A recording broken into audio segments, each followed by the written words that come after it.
Il était censé revenir en novembre 2017. Et c'est le 5 juin 2017 qu'il est décédé. Je voulais signifier également que quand il est parti au départ, il a connu une fille qui s'appelait Mati CVD, avec qui il a eu 2 enfants. Une fille et un garçon. Avec Mada, il a eu 3 enfants. Avec une Zimbabwéenne en Angleterre, tout le monde a vu ce qui s'est passé en 2015. Ils ont eu un garçon. Quand il est décédé, moi je me rappelle, quand je suis arrivée chez lui en larmes, sa belle-mère, la maman de Madame, a dit: Vanessa, votre frère vous a sécurisé dans l'une de ses maisons, comme s'il sentait qu'il partait. Vous auriez pu rester dans la location, mais il a dit: je vous mets là, c'est votre terminus, comme s'il sentait qu'il partait. Mada peut tout faire, elle peut jamais vous enlever de la maison, parce qu'elle sait que Cheikh a dit que c'est la maison de sa famille. Je me suis dit, du moment où la maman a dit, c'est que sa fille sait. Pendant les pleurs et tout, elle m'a vu, bon, j'ai fait près de 2 semaines, parce que la semaine où il est décédé, il était censé envoyer ma scolarité pour que j'aille payer, parce que j'étais en master 2. Je devais commencer l'année. Et elle m'a dit: Vanessa, tu vas pas à l'école. J'ai dit: non, faut laisser, c'est pas grave. Elle a dit: non, tu vas partir à l'école, ton frère a voulu que tu termines, tu vas partir à l'école. Et c'est comme ça qu'elle m'a remis ma scolarité et que je suis allée verser ma scolarité. Elle est revenue, après les funérailles, elle est revenue encore, elle nous a dit: je vais prendre les papiers avec l'entrepreneur des chèques, celui qui gérait ses maisons son temps. Je vais prendre les papiers de la maison, je vais vous la remettre parce que c'est la maison que votre frère vous a attribuée. C'est vrai, il n'a pas eu le temps de changer de nom sur la maison, mais Cheikh a toujours dit que c'est votre maison. Et nos aînés, tout le monde est rentré. Il y en a en France, et croyez, on vous connaît, il connaît la famille, il sait que Karim, Mustapha, Ali Doué, Kader sont en France. Eux, ils sont rentrés après les funérailles. Mustapha l'a appelé. Elle a dit oui, que actuellement, parce que la famille lui a dit: tu vas t'entendre avec la mère des autres enfants, vous allez faire le partage équitablement, on t'a rien demandé. De tout ce que tu as pris comme, de toute la fortune de Cheikh, on t'a rien demandé, juste les papiers de la maison qu'il a dit que c'était pour sa famille. Elle a dit ok. Et c'est comme ça qu'avec l'autre femme, elles étaient dans leur négociation. Et pendant ce temps, on attendait les papiers, on l'appelait, elle dit non, elle va finir, elle va nous remettre et tout. Et en juin 2022, elle est venue à la maison. Quand elle est arrivée, on l'a vue avec des gens. Donc on lui a demandé: ça va, tout. Elle dit oui, et elle nous a dit, auparavant elle nous avait dit que pour les papiers, vous devez réunir 2 millions pour faire la mutation à votre nom. Et quand elle est venue en juin 2022, elle nous a signifié que, comme Karim et Mustapha n'ont pas encore fait signe de vie par rapport aux 2 millions, moi, à la sueur de mes fesses, je signifie bien, c'est ce qu'elle a dit, à la sueur de mes fesses, j'ai pu sortir les 2 millions pour faire la mutation à votre nom. Mon avocate va le faire. Quand ça va finir, rassemblez tous vos frais. Vous allez signer au nom de toute la famille. C'est comme ça qu'elle nous a quittés en juin 2022. Quand on a commencé à entendre qu'elle était en train de vendre la maison de Star 9B, qui est à Bobo Baoulé, j'ai appelé mes frères, j'ai dit: voilà ce qui est en train de se dire. Il paraît qu'elle est en train de vendre les maisons de Cheikh. Mon frère l'a appelé, elle a dit que c'était des rumeurs et qu'elle n'était pas en train de vendre les biens de Cheikh. Après, par la suite, ma soeur a entendu qu'elle a fait établir un acte d'hérédité à Bassam. Selon l'acte d'hérédité, elle est mariée à Cheikh depuis le 29 décembre 2007. Donc, elle est ayant droit de la moitié des biens. Je signifie bien qu'elle s'est mariée en juin 2016, mais elle utilise un soi-disant acte de décembre 2007. Qu'elle est ayant droit de la moitié des biens et que Cheikh n'a d'autres enfants à part ses 3 enfants. Et c'est là que la deuxième, celle avec qui il a eu les 2 enfants, a commencé à la poursuivre en justice parce que elle sait très bien que Cheikh a eu d'autres enfants. Elle a été même chez l'autre avec les enfants. Ils ont eu une photo même où ils ont pris tous ensemble avec les 2 autres enfants. Elle n'a jamais ignoré les autres enfants de Cheikh. Elle est même restée comme intermédiaire. Elle a voulu même se mettre au milieu d'eux. Et quand ça a été signifié, et c'est là maintenant qu'en février 2023, elle est déjà en septembre. Nous, on a appris qu'elle est partie en Angleterre avec les enfants. Donc moi, j'ai pris mon téléphone, j'ai essayé d'appeler sa fille, la première avec qui on était vraiment, on avait de bons rapports. Et on a causé une fois. Et la deuxième fois, quand j'ai rappelé, j'ai vu que la petite décrochait plus mes appels. Donc j'ai su qu'il y avait quelque chose qui s'est tramé. Donc j'ai dit à mon frère: depuis un moment, j'ai l'impression que la petite ne répond plus, mais c'est bizarre. Et c'est là que en février, elle appelle et elle nous fait savoir qu'on a 1 mois pour dégager de la maison. Et ce jour-là, quand mon frère m'a appelé, il m'a dit, j'étais au plateau, je suis rentrée et je l'ai appelé directement. Je lui ai dit, Mada, toi, tu vas nous faire sortir de la maison aujourd'hui. Toi, tu vas nous faire sortir de la maison aujourd'hui. Tu as oublié où tu es quitté. Tu as oublié. Tu as oublié ce que chèque il est pour sa famille. Et c'est là qu'on a commencé à se prendre la tête. Et elle m'a dit, c'est mon droit, j'en fais ce que je veux. J'en fais ce que je veux. J'ai dit, ok, il n'y a pas de souci. Tu veux nous faire sortir, mais ça ne sera pas aussi facile que tu le crois. Peut-être qu'on va sortir. Ça, c'est la volonté de Dieu. Mais de la manière tu penses que ça va être facile, ça ne sera pas facile pour toi. Et c'est là que j'ai raccroché et j'ai appelé l'ami de chèque qui est Zoko. Je lui ai dit, ah, voilà ce que votre femme est en train de faire. Il a commencé, il a appelé l'autre, c'est ce qu'il a relayé un peu l'information. Ils ont commencé à l'appeler. Ma tante a appelé sa maman. Et je signifie que quand Chèque est décédé, c'est là qu'elle a fait, elle a ramené son papa des États-Unis. Elle a terminé la maison de son père au Sénégal. Elle a aménagé. Elle a ramassé tous ses parents, les a ramenés au Sénégal. Quand moi j'ai connu Mada, sa maman vendait tchèp devant le CHU de Trècheville. Ils étaient sur un immeuble à l'avenue 16 à Trècheville. On ne veut pas rentrer dans certains détails pour ne pas avoir à dénigrer certaines choses. Mais il ne faut pas faire comme si elle était trop enfant des riches. Nous tous, on sait où on est quittés. Au jour d'aujourd'hui, sa maman ne vend plus chèque parce que chèque a été chèque. Les nièces, on ne peut pas rentrer dans les détails parce que la famille de Mada a plus bénéficié que nous. Chèque payait l'école de la fille de sa soeur Souké. Maman Sou faisait elle partait dans la même école française que les enfants de Chèque à Hongrie. Elles avaient les derniers téléphones. Moi, je ne vais pas vous mentir, la famille du côté, peut-être que même si tu me vois qu'on te dit, tu vas dire c'est faux. Parce qu'on n'est pas des gens, et Chèque a toujours été simple, il a été modeste, et c'est comme ça que sa famille a toujours été. On n'a pas été avec Chèque pour l'argent, ça a été notre frère, et nous on l'a vu comme un frère, on l'a pas vu comme un footballeur, on l'a pas vu comme un milliardaire. Ce qu'il pouvait faire pour la famille, on le fait. C'est tout, ça se limitait à ça, on n'allait pas au-delà. On n'allait pas demander, ah, donne-nous des milliards, on veut briller, on veut scintiller, on n'a jamais fait ça. Ce qui fait que, quand il est décédé, on n'est pas allé vers ses biens. Ces biens ne nous ont pas intéressés. Chèque avait des voitures de luxe, il avait 2 Porsche, il avait 2 Camaro, il avait une Lincoln. Elle-même, elle avait une X6. Mada a vendu toutes les voitures en 2017. Bon, ça, c'est pas notre bien, ça ne nous regarde pas. On n'est pas rentré dans les détails. Chèque avait l'un des amis des cadets qui vivait avec lui en Chine quand il est décédé. C'est Ibrahim qui a accompagné Mada en Chine pour aller récupérer le dédommagement que la Chine a versé à Mada. On n'est pas rentré dans ces détails, ça ne nous concerne pas. Tel qu'on l'a dit, arrangez-vous entre vous, mère des enfants des Chèques. Juste libère la maison de ATCI, donne-nous les documents, c'est tout. C'est sur ça qu'on s'est laissé. Et quand elle nous a envoyé le papier en février 2023, et c'est comme ça que les gens nous ont dit, bon d'accord, notre tante a appelé sa maman. Sa maman a fait comme si elle ne savait pas ce que sa fille est en train de faire. Peut-être elle a préparé son coup, elle a fait rentrer sa famille au Sénégal, elle est allée s'installer en Angleterre. Et c'est là qu'elle a commencé à activer ses réseaux pour nous faire sortir de la maison. Et c'est comme ça que, quand notre tante est rentrée en contact avec sa maman a dit, ah ok, je l'appelle, je vous reviens. Jusqu'aujourd'hui, quand on appelle sa maman, personne ne répond. Plus personne de sa famille n'a donné signe de vie. Depuis, Mada a commencé à nous...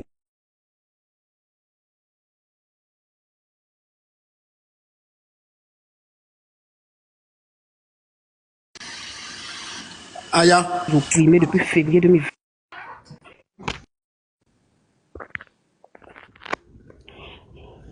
Allô? Tu as reçu un appel? Bon, les oncles l'ont appelé, ils ont essayé. Oui. Ok. J'ai coupé l'appel. Ok. Les oncles l'ont appelé, ils ont essayé de rentrer en contact avec elle pour la remettre sur de bonnes voies. Elle a refusé toute médiation, elle a refusé toute négociation avec la famille. Elle est restée en Angleterre, elle a envoyé un cabinet d'avocats pour nous envoyer une sommation de quitter. Comme quoi, elle a vendu la maison de Chèque à une certaine Ami Ouattara. Et c'est là que nous, on a commencé à rire parce que tu peux pas acheter une maison qui est habitée. On n'a jamais vu de personne venir visiter une maison et tu dis que tu as vendu une maison qui porte le nom de Chèque. Et tu as fait établir un acte d'hérédité qui est déjà faux, sur la base d'un faux mariage avec des ayants droit non complets. Et sur cette base-là, tu changes carrément le nom de Chèque sur toutes ces maisons et tu commences à les vendre. Donc c'est comme ça que nous aussi on s'est adressé à un cabinet d'avocats. Le monsieur a pris la sommation d'équité et il a revendiqué. Quand il a envoyé, lui, sa riposte au cabinet, à son cabinet d'avocat, ils ont ramené encore un autre document. Et on est parti de document en document jusqu'à ce qu'en février 2024, on soit devant une audience au plateau. On s'est retrouvé devant l'audience.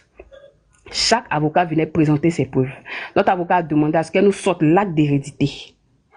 L'acte d'hérédité qui la rend propriétaire de tous les biens d'échec et celui de ses enfants. Ces avocats n'ont pas pu fournir l'acte d'hérédité, qui nous sortent le certificat de vente. Ils n'ont pas sorti le certificat de vente. En temps, je vous signifie qu'elle était toujours en communication avec l'ami d'échec en question qui s'appelle Zoko. Et elle a dit à Zoko qu'elle n'a pas vendu la maison. Mais comme Mati est en train de la traquer pour récupérer tous les biens d'échec qu'elle a vendus, par rapport à elle, ses enfants, elle veut sécuriser la maison où Cheikh a mis ses parents. Donc, elle veut qu'on quitte la maison pour qu'elle puisse mettre la main dessus pour sécuriser le bien. Non, mais tu peux pas te foutre de notre... Mati, on la connaît très bien. Mati, on la connaît. On était à travers la grosse télé qui était chez nous. C'est Mati qui a accompagné Cheikh à acheter la télé. Mati, on la connaît. Mati peut nous mettre dehors. Mais on lui a dit, ok, tu dis que c'est Mati qui veut nous mettre dehors. Laisse Mati va nous mettre dehors, on va voir. Laisse que ça se passe sans Mati, non. Quand elle a dit, on a contacté, Mati dit, bon, ok, Mati est en train de dire partout que, parce que Mati, elle est en France. Mati est en train de dire partout que c'est moi qui veux mettre les frais de chèque dehors. Dis à Mada que moi, je dis. Elle n'a qu'à laisser. Moi-même, je vais vous mettre dehors. Si ça ne tenait qu'à moi seul, vous allez rester dans cette maison. Mais elle a continué avec l'argument. Et comme elle ne pouvait pas venir d'elle-même nous chasser, c'est comme ça qu'elle a monté le plan de... C'est quelqu'un qui est très fort. Elle sait s'y prendre, elle sait payer des documents. Parce que quelqu'un qui s'est marié, elle dit qu'elle s'est mariée à Dabou. On vit à Abidjan. Et tu vas faire l'acte d'hérédité à Bassam. Comment on peut faire un acte d'hérédité sans un membre de la famille d'échec? Tu soudoies des gens. On ne connaît ni d'Adam ni d'Ève. Ce n'est pas un oncle, ce n'est pas une tante. Et tu vas faire un acte d'hérédité à Bassam. Tu reviens quand l'avocat a fini de demander les documents dont j'ai parlé. La troisième audience, ces avocats ne sont pas venus. La quatrième audience, les avocats ne sont pas venus. En avril, l'une de mes soeurs m'a appelé pour me dire, ah, j'ai un contact au tribunal qui m'a dit qu'il y a un document qui est passé. Il a vu un document passer comme quoi un PV d'expulsion. Que préparez-vous. Apparemment, elle a soudoyé un greffier qui a signé le PV. J'ai dit, ok. Et j'ai appelé notre avocat, j'ai dit, ah, voilà l'information qui est arrivée. Il a dit, bon, on ne peut pas aller répliquer sur quelque chose qu'on n'a pas vu. On veut attendre qu'elle arrive à ses faits. Et c'est comme ça que le mois d'avant, Zoko encore m'a rappelé, il m'a dit, ah, il y a Mada qui dit qu'elle veut passer vous voir. Je lui ai dit, moi, je peux pas aller voir Mada avec ce que Mada est en train de nous faire. Si tu m'avais dit que Mada serait capable de faire ça, j'aurais mis ma main à couper pour dire que Mada ne peut pas faire ça. Quand Cheikh est décédé, il n'y a pas un jour, Mada ne s'est pas assise avec nous pour nous parler de l'amour que Cheikh avait pour sa famille, pour ses frères, pour ses soeurs, que jamais elle ne pouvait nous faire ça. Quand les effets d'échec sont arrivés, elle a appelé la famille, notre oncle était assis, notre tante était assise, elle a sorti les effets d'échec. Quand ils ont commencé à partager, moi j'ai dit je ne pouvais pas supporter, je ne pouvais pas regarder. Elle a pris toutes ses montres de luxe, elle a dit qu'elle gardait pour son fils. Elle a sécurisé tout. Sa mère passait, elle a commencé à dire, ah, Cheikh a des crédits, on doit payer des crédits. Donc, quand Cheikh est décédé à la mosquée du Golfe, moi, je sais que chez les musulmans, on demande les créanciers. Les créanciers qui ont levé leur main là-bas, on n'a jamais entendu que Cheikh a eu une hypothèque sur la maison dans laquelle il a mis sa famille. Et je mentionne que la maison de la TCI, quand on l'a pris, c'était une duplex. Cheikh a fait un aménagement derrière pour notre tante. Une chambre, salon et un studio. Une maison qui n'est pas censée être une maison familiale. Je ne pense pas que Cheikh allait venir loger notre tante là. Je ne pense pas.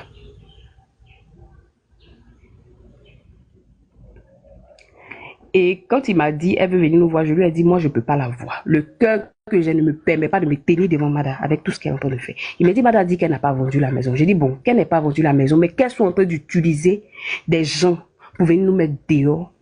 Sérieusement, c'est inhumain ce qu'elle fait. C'est comme si elle nous a jamais connus, c'est comme si elle n'a jamais vécu avec nous. C'est comme si chacun ne l'a pas connue.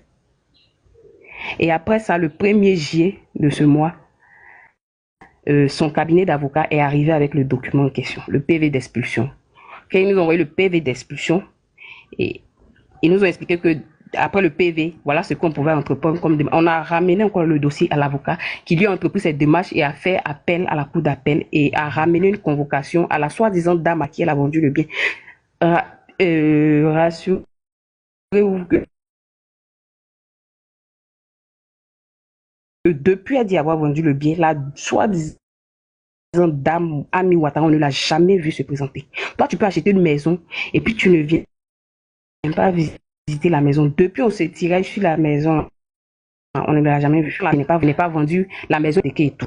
Quand ils sont revenus, on a ramené le document. Quand notre avocat a fini de faire le document pour ramener à leur avocat et qu'ils ont signé et tout, il m'a appelé, il m'a demandé, ah, votre belle, parce qu'elle a de la famille à Trècheville, est-ce qu'on peut aller déposer sa convocation dans sa famille? Je lui ai dit non, ça vaut pas la peine, parce qu'un temps, Mada est rentrée à Abidjan.